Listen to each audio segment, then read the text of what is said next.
오늘도 클릭해주셔서 감사합니다. 구독과 좋아요 부탁드립니다.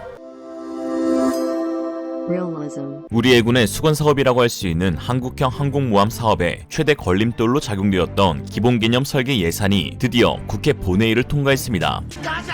이제 본격적인 항모 건조 착수에 들어갈 것으로 보이는데요. 그동안 군 당국이 제출한 항모 기본 설계 착수 예산 72억 원 중 5억 원만 배정되어 있는 상태여서 실제 사업에는 착수할 수 없었습니다. 지난해에도 국방부가 101억 원을 신청했으나 국방위는 연구 용역비 1억 원을 남기고 전액 삭감한 바 있었죠. 이에 항모 사업이 장기 필요할 수밖에 없었고 일각에서는 사실상 한국형 항공모함 사업이 무산된 것 아니냐는 우려가 제기되기도 하였습니다. 그러나 이제 초기 설계 예산이 모두 통과함에 따라 해군은 바로 사업에 착수할 수 있게 된 것이죠. 보고 있나 시진핑?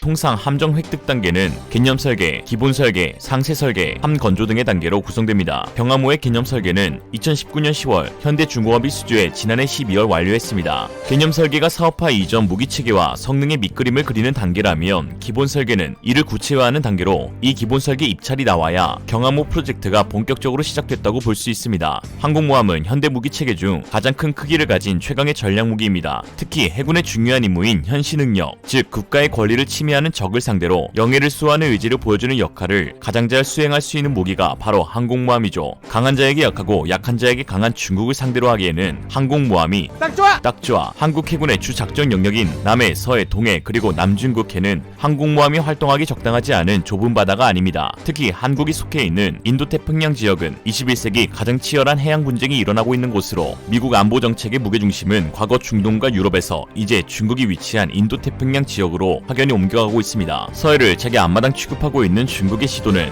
동해로까지 확장 팽창되고 있습니다. 이미 중국은 두 척의 항모를 운용하고 있고 두 척을 추가 건조하고 있습니다. 20에서 30년 후면 10척까지 건조한다고 하는 상황이죠. 독도를 두고 지속적으로 논쟁을 벌이고 갈등을 일으키고 있는 일본 또한 이미 지난 10월 3일 이즈모에 F-35B 이착륙을 하며 경항모를 가동하고 있고 4년 후에는 두 척을 보유할 계획입니다. 삼면이 바다로 둘러싸여 있고 GDP 대비 무역 비중이 높은 대한민국에게 바닷길은 생명줄과 같아 해양안보는 우리나라의 절대적인 과제입니다. 일례로 우리가 중동에서 수입하는 원유의 9할 이상은 말라카 해협을 통해 이동되는데 중국의 1대1로 미국의 인도태평양 전략 역시 남중국해 전반을 둘러싸고 부딪히고 있는 현상이죠. 영국도 올 하반기부터 인도태평양 해역에 전함 두 척을 보내 상주시킬 것이라고 밝혔고 이에 중국 관영 매체가 힘도 없는 주제에 나서지 말라고 비판하자 바로 퀸 엘리자베스 항공모함 전단을 파견해 누가 위인지 짖는 계획에 보여주었습니다. 한국 해군에게 있어 항공모함은 단순히 북한을 억제하는 수단으로 그치지 않습니다. 한국형 항모가 전력화되지 않는다고 해도 북한과의 승패에는 전혀 영향이 없습니다. 지금도 우리가 충분히 북한을 이기고도 남기 때문이죠. 사실 그보다 중국과 일본, 러시아 등 주변국의 위협으로부터 국가를 수호하는데 대공, 대지에 유효한 항모 플랫폼을 구축하여 해상 통제와 바다 위의 제공권 확보라는 두 가지 작전을 동시에 수행해낼 수 있기 때문입니다. 나아가 한국의 국가 위상이 높아지는 과정 속 국제사회의 공동안보 임무 참여를 더욱 요구받고 있는데 이미 대한민국은 선진국 반열에 오른 국가로 전 세계의 안전을 위협하는 테러에 대한 대응과 재난구호 등 다양한 임무를 거부할 수 없는 국가가 되고 있는 것입니다. 이런 상황 가운데 첫 한국형 항공모함 프로젝트를 수주하기 위해 현대중공업과 대우조선해양이 치열하게 경쟁하고 있는데요. 특히 현재 사람들의 눈길을 끄는 것은 현대중공업의 항공모함 설계입니다. 과거 현대가 개념 설계를 수행한 항공모함 설계는 기본적으로 미국의 강습 상륙함인 아메리카급의 함교 모양을 모방한 스타일이지만 현대가 메덱스 2001에서 최초 공개한 항공모함 디자인은 다른 어떤 항모와 차별화된 미래적인 디자인을 보여주어 호평을 받고 있습니다. 진짜 겁나 멋있어. 우선 갑판 모양이 독특하고 그 크기가 상당합니다. 현대중공업의 새 항공모함 디자인은 길이 270m, 전폭 60m로 갑판 크기가 기존 공개된 경항모보다 길이는 5m, 폭은 15m 정도 더 넓어졌는데 7만 톤의 중형 항모인 퀸 엘리자베스 항공모함의 길이는 286m, 함폭이 70m로 현대중공업의 항모와 큰 차이가 나지 않습니다. 현대중공업 관계자의 말에 의하면 면적이 기존 대비 30% 이상 증가됐는데 이 때문에 항공기 운용 능력을 대폭 향상시킬 수 있어 경항공모함이라고 부르기 어려울 정도의 거대한 비행갑판을 가지게 되었습니다. 비대해진 크기에 비례해 20기의 고정익 전투기와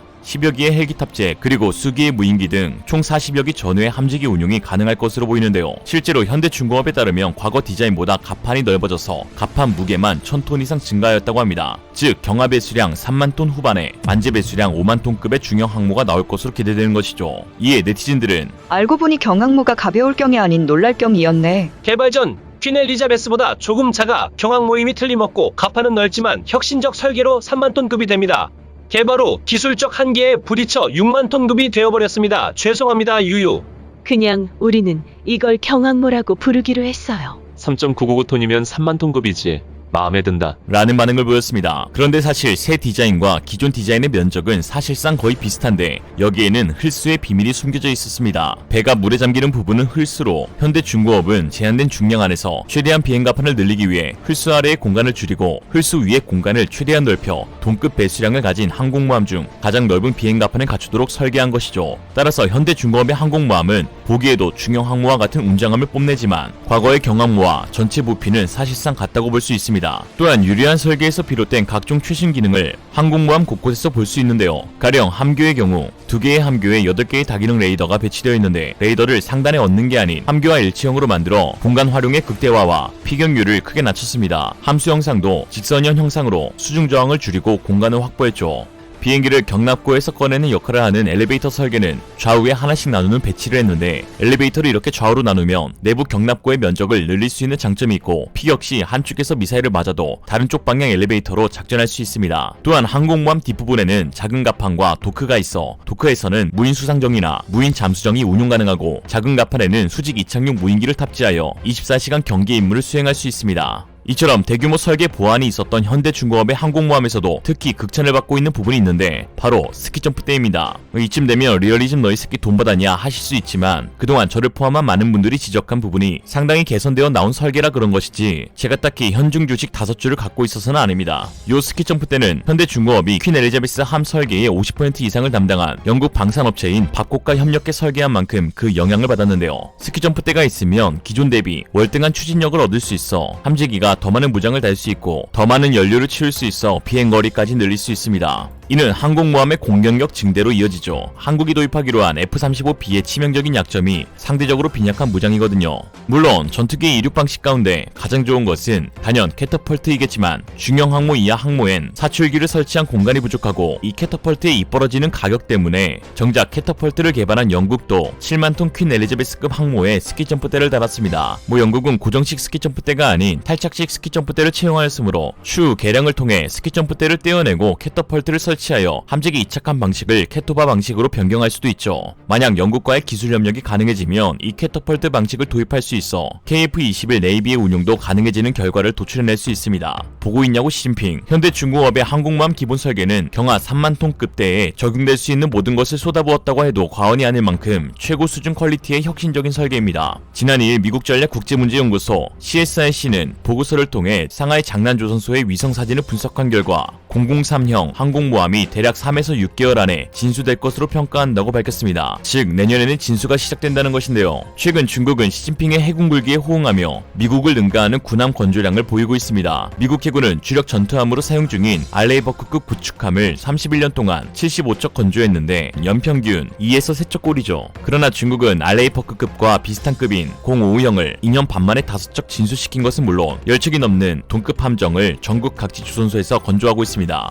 한 척당 하나로 1조 원에 달하는 군함을 대량 양산하는 것이죠. 2021년 현재 중국 해군이 보유한 군함은 350척 이상으로 미국의 293척을 넘어섰습니다. 지난해 미국 국방부는 중국은 이미 군함 건조 속도에서 미국과 동등하거나 미국의 능력을 추월한 것으로 보인다고 밝혔습니다. 그러나 대부분의 전문가들은 중국 해군의 상식을 뛰어넘는 건조량이 오히려 중국 조선산업과 중국 해군의 취약점을 드러내는 꼴이라고 하고 있는데요. 세계 1위 해군력의 미국은 초도함 건조 후 두 번째 함을 건조하기까지 약 2년간의 시차를 두어 그동안 미처 발견하지 못한 기술적인 결함을 보완합니다. 유럽 역시 초도함 건조 이후 2년에서 3년 갭을 두고 있죠. 이게 상식이니까요. 그런데 이 상식이 없는 중국 놈들은 이러한 갭 자체를 두지 않습니다. 군만두 마냥 군함을 찍어내기 바쁘죠. 기술적 결함을 보완하지 않고 찍어낸 중국 군함들의 성능은 말해봐야 입만 아픕니다.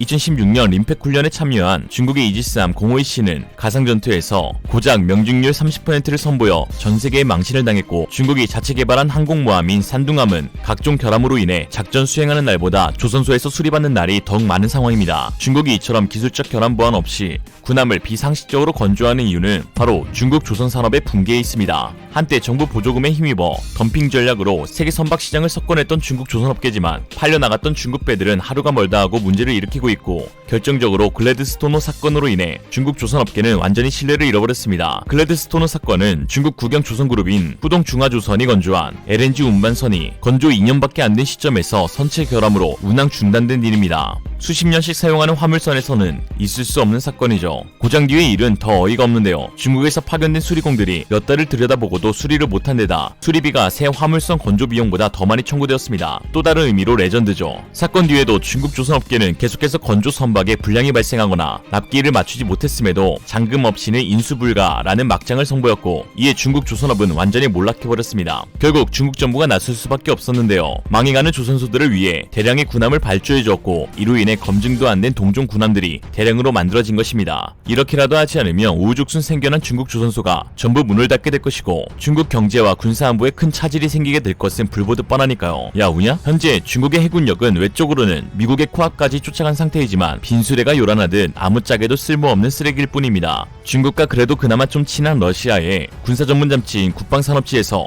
미국 항공모함 한 척을 격침시키는데 중국 인민해방군 해군력의 40%가 희생될 것이라고 말할 정도니 뭐 말 다했죠.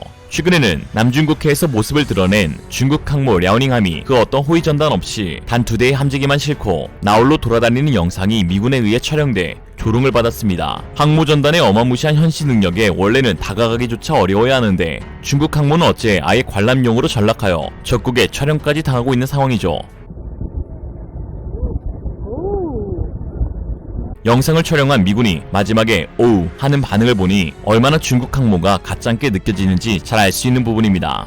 중국 항모는 경험뿐만 아니라 성능도 크게 부족해 사실상 이착륙 연습용에 가깝습니다. 거기에 한번 모항을 떠났다 들어오면 수리부터 걱정해야 하는 현실이죠. 이런 상황 가운데 미국의 해군 전문가가 한국형 항모가 중국 해군의 킬러가 될 것이라는 분석이 나와 화제인데요. 보일 태평양 함대사령부 해상작전부장은 지난 10월 하와이 호놀룰루에서 국회 국방위원회 대표단을 만나 대한민국이 항공모함을 운용해 미 항모와 연합훈련을 시행한다면 중국에게 있어서 그야말로 상상하고 싶지 않은 끔찍한 일이 될 것이라고 하였습니다. 야 우냐고 진지게 잘하지 그랬어. 뭐 아무리 미워해도 결국 용서와 배려로 하나가 되어야 한다는 평화주의자 간디의 명언으로 영상을 마치겠습니다.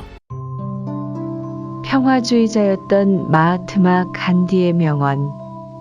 시진핑 개새끼. 이상으로 리얼리즘이었습니다. 여러분의 생각은 어떠신가요? 현명하고 지혜로운 여러분의 의견을 지금 댓글에 남겨주세요. 감사합니다.